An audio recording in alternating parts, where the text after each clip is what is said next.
Bonjour, c'est Didier de changementpositif.fr, le site de la crise de la quarantaine pour vivre la vie qui vous ressemble. Avez-vous connu ces moments de la vie où vous vous énervez pour des choses anodines?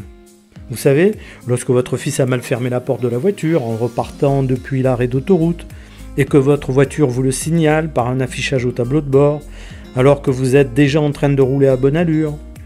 Ou bien lorsque vous avez un sursaut d'énervement parce que vous avez laissé votre smartphone dans votre voiture.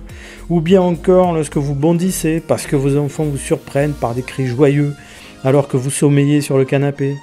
Je pourrais vous en citer des dizaines de réactions exagérées envers vous-même et également envers vos proches. N'hésitez pas à partager avec moi ce sujet et d'ailleurs sur tous les sujets en m'envoyant un mail, c'est le plus pratique pour moi. Donc cela vous arrive. Et vous en souffrez, bien entendu, car ce n'est pas un état normal, surtout vis-à-vis de ceux que vous aimez le plus. Mais vous êtes sous pression, fatigué et tout vous agresse.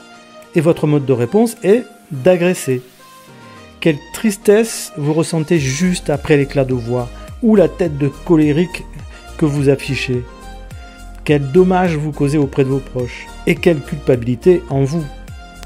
À partir de cette culpabilité, c'est votre image de vous-même et votre confiance en vous qui sombre.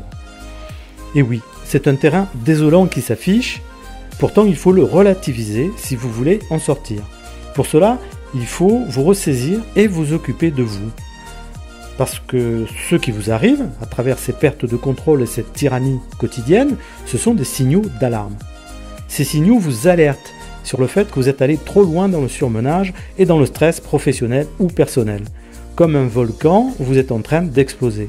Il est temps et même urgent de changer votre mode de vie et de poser les nouveaux piliers de votre existence. Pour votre bien, celui de ceux pour qui vous êtes si important, c'est-à-dire vos proches, et pour vous-même, qui avez l'impression que tout vous échappe. Ce que je vous conseille, c'est d'en parler à votre médecin, qui saura vous écouter et vous guider, ou auprès d'un thérapeute. Ce que je vous conseille, c'est de remplacer le code de votre vie actuelle par celui qui vous convient vraiment. Et donc d'investir sur la connaissance de vous pour trouver un nouvel équilibre apaisant pour vous et vos proches.